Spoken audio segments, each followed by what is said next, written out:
Examinations on the Your Baby Can Read product by Felicia Levine. Maybe you've seen the television ads about the amazing and revolutionary Your Baby Can Read product, featuring infants on fuzzy blankets who can read the words smile or clap, while your real-life baby is merely smiling and clapping. Experts say that there is nothing new or revolutionary or even particularly effective about Ybcr. There have been no rigorous scientific studies on Ybcr, and it bears no scholarly merit. The product is unproven. Even Dr. Robert Titzer, product creator, cannot seem to produce a single valid study. On the Today Show appearance, Titzer promised to provide his book of findings, but instead produced a customer satisfaction survey and general studies on childhood learning, which, according to expert, Titzer twisted to support his own agenda. Dr. Marianne Wolf called Ybcr an extraordinary manipulation of facts. Robert Titzer is himself a creative slant on the facts. Dr. Titzer calls himself a learning expert, but his degree is actually in human performance. The real experts aren't impressed, said Dr. Karen Hopkins, a developmental pediatrician at NYU's Lagoon Medical Center. It's misleading, it's false, and it raises false expectations. Ybcr's methods are unsound. Children under 4 or 5 can't actually read. Their brains aren't sufficiently developed. Ybcr involves tedious acts of memorization and required repeated television viewings. Recommendations by the American Academy of Pediatrics that television is unsuitable for children under 2 years. Research on early childhood brain development has shown that small children have a critical need for direct interaction with adults. Even if your child is able to master reading while still on the sippy cup, this won't pave the way for future success.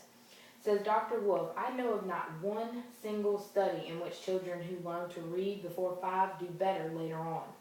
Countries like Finland that do very well on international tests don't start to teach reading until students are 7 years old, when their cognitive development is more advanced.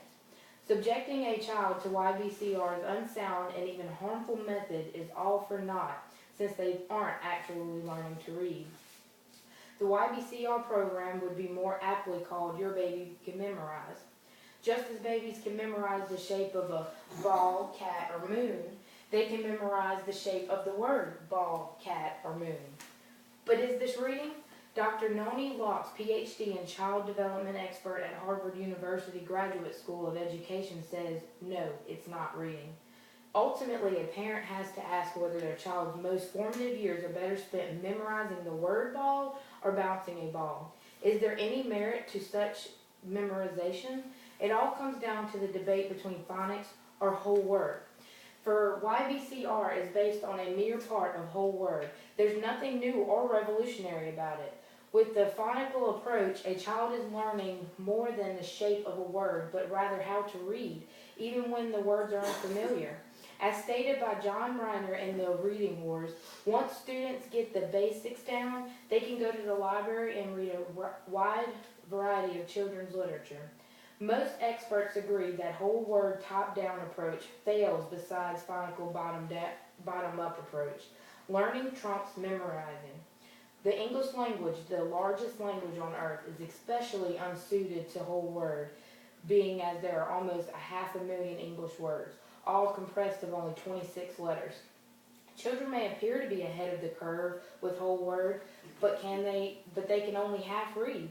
Jean S. Shaw, Professor Emerita of Reading from the Harvard Graduate School of Education, emphasized rich language input along with skills in phonics. Clearly, the Ybcr product is just that, a product. There are sounder methods with better results that won't break the bank. Now let's look at these superior methods. So you want your child to be a good reader, which Abraham describes as fluent, strategic, and motivated. But now you're convinced that Ybcr is bunk. So what do? You become a high literacy household. Reiner describes a high literacy household as one where young children are read to on a regular basis, where there are lots of books and adults read regularly. Kids from high literacy households enter school with large vocabularies, reading readiness skills. How to be a high literacy household. You get cozy with a good book and read aloud. Now repeat. Endlessly repeat. Sure, it seems simple. It is simple, but it helps to have a few tricks up your sleeve. Be highly animated when reading aloud. Show enthusiasm. Ask questions. Point things out. Make sound effects. Don't be afraid to be silly. Don't be afraid to mess up. In 1999, only 53% of children 3 to 5 were read to daily by a family member. Don't let your child be one of them. Choose books that will interest your child. As Abraham says, selecting relevant and interesting material is key to their engagement. Choose books that are visually interesting. Consider your child's word view the place in the world. Activate their schema. Always have plenty of books around. Get a library card and visit frequently. Invest in books. Don't forget other reading materials. Statistics say students who reported having all 4 types, books, magazines, newspapers, encyclopedias, in their home scored higher than those without. Encourage independent reading. Just 15 minutes a day of independent reading can expose students to more than 1 million words of text in a year. Reading independently will raise your child's confidence and instill a lifelong love of reading. As Abraham stated, skilled readers practice, develop, and refine their reading over their lifetime, which is precisely why you should pick up a juicy novel of your own. Refine your own reading skills while mirroring successful habits. If your child sees that you love books, they're likely to feel the same. 44 million adults in the U.S. can't read well enough to read a simple story to a child. Don't be one of them. Think twice before next time you yawn and consider skipping your child's bedtime story. If you don't do it, no one will. In a class of just 20 students, few if any teachers can find even 5 minutes a day to devote to reading with their students. If you don't do it, your child loses out. Children who have not developed some basic literacy skills by the time they enter school are 3 to 4 times more likely to drop out. If you don't do it, your child may have plenty of time to read while incarcerated. When the state of Arizona projects how many prison beds it will need, it factors in the number of kids who read well in 4th grade. In conclusion, your money is better spent on books than on a pricey Ybcr product, and your time can't be better spent than in a story time.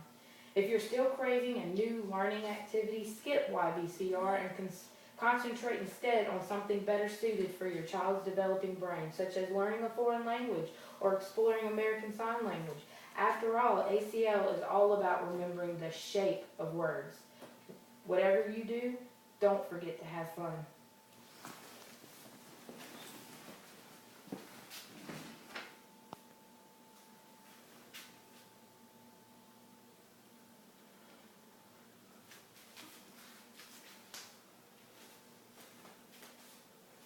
Good job, Felicia.